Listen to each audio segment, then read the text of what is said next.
Marina beach দিনের বেলায় ঘুমিয়ে থাকে।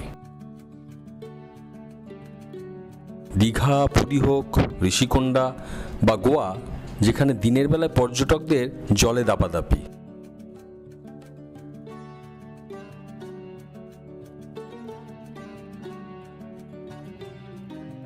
মেরিনা কিন্তু শুনশান। মেরিনা জেগে ওঠে বিকেল হলে।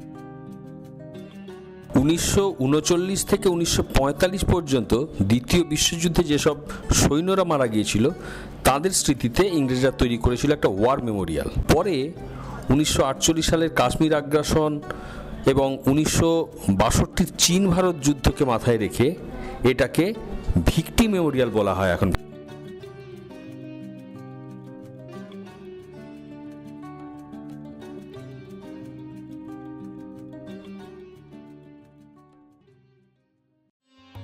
বিবেকানন্দ ইল্লাম, বিবেকানন্দ হাউস, সমস্ত বাঙালির কাছে এটা একটা পবিত্র মন্দির।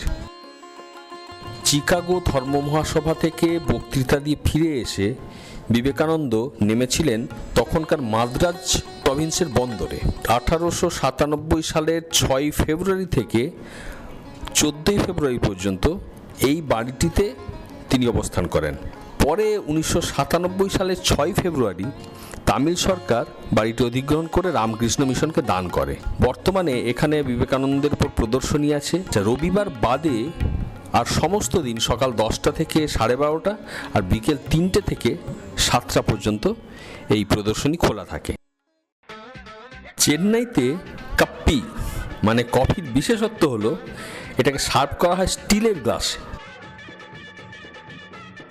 আর প্লেটের পরিবর্তে স্টিলের এই ডাবরা।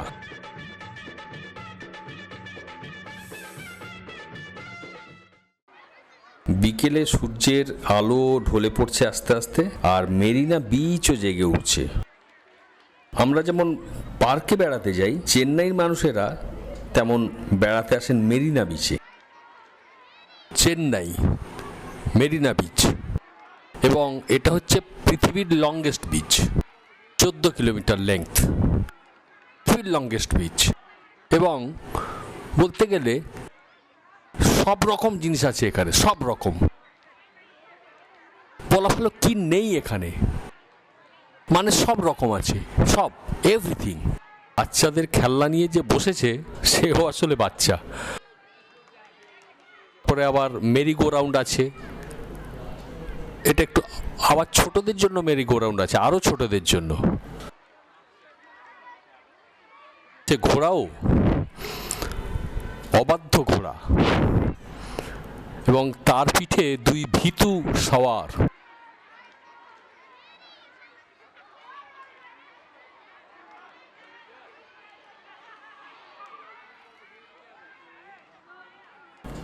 বেলুন ফাটানোর জন্য বন্দুকও আছে। ও যিনি বন্দুক শুয়ে রেখেছেন তিনি আসলে ছোটই, বন্দুক ফায়ার করার বয়সী তার। তিনি বন্দুক তৈরি করে দিচ্ছেন। হ্যাঁ, সেই বন্দুক ছোড়া হবে আর বাবা ছবি তুলবে না, তা তো হতে পারে না। হ্যাঁ, তোলো তোলো তোলো, ফায়ার।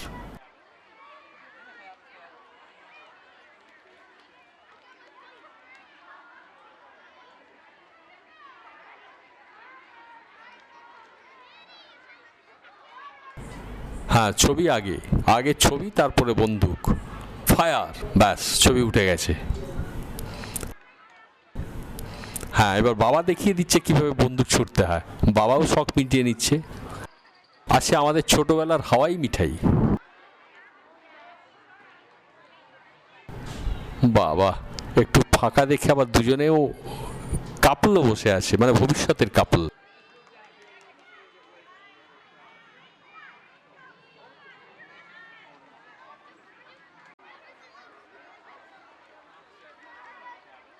আছে হাত দেখার ভাগ্য পরীক্ষাও আছে এর মধ্যে। সেই যারা এসছে তারা একটু ভাগ্য পরীক্ষা করিয়ে নিক সাধু বাবার কাছে।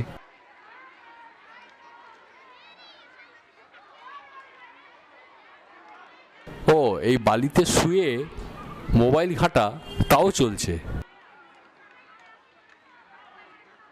আস্তে আস্তে এবার আমি এগিয়ে যাচ্ছি জলের দিকে। দূরে ছোট ছোট মেরি গো রাউন্ড ঘুরছে, ছোটরাও আছে বড়রাও আছে, একেবারে আলিঙ্গন।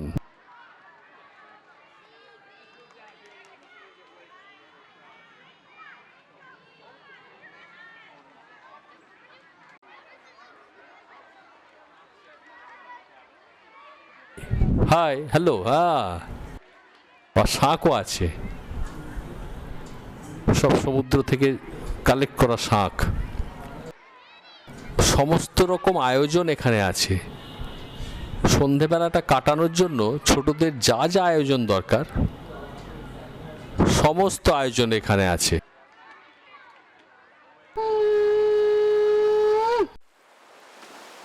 এই আমরা আস্তে আস্তে এগিয়ে যাচ্ছি সমুদ্রের দিকে। কয়েকজন নেমে পড়েছে এবং সবচেয়ে দেখার মতো বিষয় হলো যে চান করার লোকের চেয়ে সমুদ্রের ঢেউ দেখার লোকের সংখ্যাই কিন্তু বেশি। যারা এসছেও তারা ওই পাটা ডুবিয়ে রাখছে এই পর্যন্তই।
আপাতত ফিরে চলেছি আস্তানায়।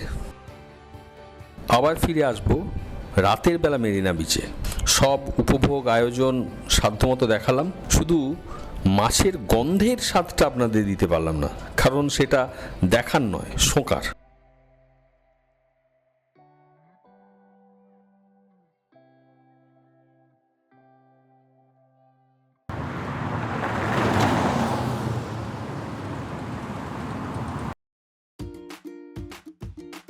রাতের মেরিনা বিচের একেবারে অন্য রূপ। বিকেলের আয়োজন আর নেই, রাতে এখন আলো ঝলমল করছে তার রূপ।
ক্লান্ত মেরিনা বিচ, এবার আস্তানায় ফেরার পালা।